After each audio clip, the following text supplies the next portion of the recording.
Hey everyone, welcome to Uncle Clash. Quick 1v1 update. Uncle Clash is now over 11,000 trophies. I'm hanging out on Musketeer Street. If you're out that ways, I'll see you there. Get ready to battle. In my 2v2 world, my favorite game mode, I'm running into a lot of rocket boys and rocket girls. You are rocket boys. People who just love the rocket. In fact, I got a chance to talk to one the other day. What's up, rocket boy? What's your deal? I like Mega Knights and I like rockets. Okay. You do realize it costs 6 elixir and it requires precision. It Doesn't matter.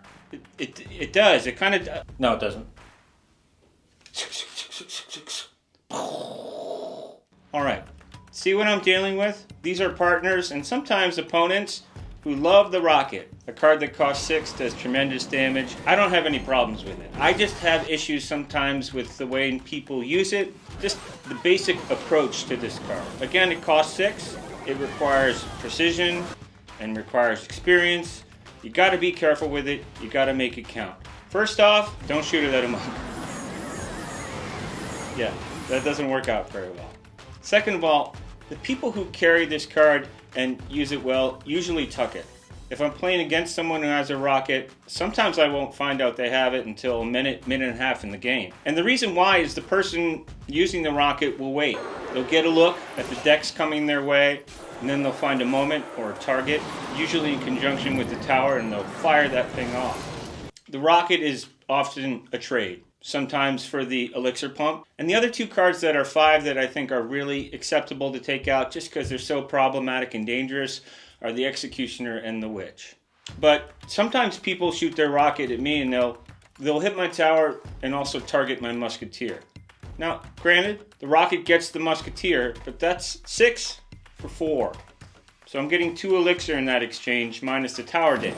And if you're going to continue to do that against me, I'm going to take that 2 elixir you give me every time and I'm going to push it back your way. When that's happening, I feel my job is keep my troops from bunching up. Be careful what I put down next to the tower and push my attack up towards the bridge. Because if I can push in from the bridge, they might be tempted to just fire over. And I think the worst thing you can do with the rocket is shoot it at nothing. I see that far too often. The other thing is miss. And people miss all the time. Because unlike a fireball, this thing is pinpoint. It requires timing, it requires finesse. And if you miss and you're on my team, we're dead. If you miss and you're playing against me, you're done. The last thing I'll say about the rocket is it's a great finishing tool. And by that, I mean when the game is running down and the towers are both getting low, when it gets around 300, that's when you can shoot a rocket to take out the tower as the clock's running out or when you get into overtime. The only thing I would say is sometimes people shoot it with like 30 seconds left. And I'm like, dude, what are you doing? Just play defense and wait. Because if you then shoot it and maybe you'll take out their tower, you're giving them 6, and you're letting them come right at the bridge and run in. And we might find ourselves in big trouble, simply because you were just too anxious to take that tower out. Wait until the clock's running down. And you'll know that they know that you have it. And so therefore, they're gonna have to rush at your tower.